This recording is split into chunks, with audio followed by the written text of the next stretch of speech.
Welcome to Echoes Untold, where we bring forgotten moments of history back to life. Today, we dive into a tragedy that shook the US Navy and changed submarine rescue forever. This is the story of the USS S-4, a doomed vessel that met its fate beneath the waves, and the desperate, heartbreaking attempts to save those trapped inside. If you love uncovering hidden stories from the past, don't forget to like, share, comment, and subscribe. Your support keeps history alive. Now, let's dive in. It was a bitterly cold December afternoon in 1927 when the USS S-4, SS-109, a United States Navy S-class submarine, surfaced near Provincetown, Massachusetts. At the time, the sub was engaged in routine testing, something the crew had done countless times before. The waters of the North Atlantic were chilly but calm, and the submarine was well within established naval operating areas. What the 40 crew members aboard the USS S-4 didn't know was that just above them, a Coast Guard destroyer, USS Paulding, was patrolling the area. USS Paulding was an older vessel, a veteran of World War I, now serving as a patrol ship for the Coast Guard in efforts to enforce prohibition laws. The two vessels were moving toward each other, but due to a fatal combination of poor visibility and human error, disaster was imminent. At approximately 3:37 p.m. on December 17, 1927, the bow of the Paulding struck the USS S-4 just forward of its engine room.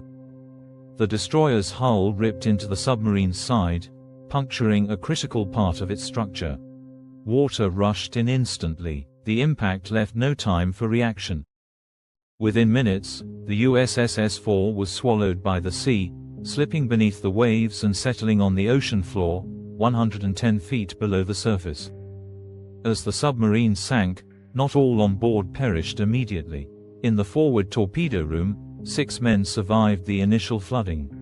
These sailors, now sealed in a confined space, had only their wits and hope to sustain them. They were able to communicate through Morse code, by banging on the steel walls of the submarine, sending desperate messages to the surface. Their signals were quickly picked up by rescuers, who soon realized a terrifying reality: there were men still alive, but no way to reach them. The Navy launched an immediate rescue effort. Commander Ernest King, a rising star in the Navy who would later become Chief of Naval Operations during World War II, was put in charge of the mission. King and his team faced nearly impossible conditions. The freezing temperatures made diving operations treacherous. The rough seas made it difficult to keep equipment stable. Outdated rescue technology severely limited what could be done. Divers made repeated attempts to send oxygen down to the trapped men. However, the hoses delivering air froze due to the icy conditions, cutting off this lifeline. Efforts to attach a rescue chamber to the submarine were thwarted by strong underwater currents. Every hour that passed made survival less likely. For 3 days, the divers battled against time and the ocean itself. As hope for the trapped men faded, a final message was received from inside the USS S-4 on December 21.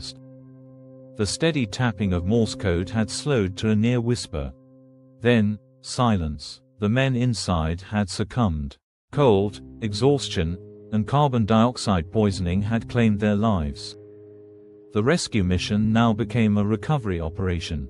The loss of all 40 crew members was a devastating blow, not just to their families but to the entire US Navy. The failure to save the survivors exposed serious flaws in submarine rescue capabilities, sparking national outrage and calls for change. Though the USS S-4 was eventually raised from the ocean floor and recommissioned in 1928, its sinking left a lasting legacy. The tragedy forced the Navy to completely rethink submarine rescue operations. Among the key developments that emerged from this disaster were the McCann Rescue Chamber, a new type of diving bell, developed by Lieutenant Commander Charles Swede Momsen and Commander Alan McCann. This device was specifically designed to attach to the escape hatches of sunken submarines, allowing trapped sailors to be rescued without them having to swim out. stronger submarine hulls and improved safety measures, ensuring that a similar disaster could be avoided in the future. These advancements proved their worth just over a decade later. In 1939, when the USS Squalus suffered a catastrophic failure and sank, the McCann rescue chamber was successfully used to save 33 of the 59 sailors aboard. Had the USS S-4 disaster not exposed the Navy's unpreparedness for submarine accidents, those 33 men might have perished as well. The sinking of the USS S-4 remains one of the most tragic yet transformative events in naval history. It was a moment of profound sorrow, but also one that forced change, ensuring that future sailors had a fighting chance when faced with the unthinkable. The 6 men who clung to hope inside that steel tomb never saw the surface again, but their sacrifice saved countless lives in the years to come. Their story is a testament to human endurance, the power of progress, and the lessons we learn from even the darkest moments of history. The tragedy of the USS S-4 reminds us of the sacrifices made in the pursuit of progress. It was a disaster, but it was not in vain. If you found this story compelling, don't forget to like, share, comment, and subscribe. Your support keeps history alive and ensures these forgotten voices are never lost to time.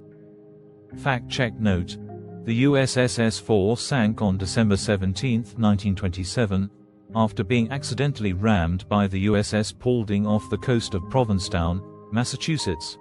The last Morse code signals were received on December 21, 1927. All 40 crew members perished due to drowning, freezing temperatures, or carbon dioxide poisoning.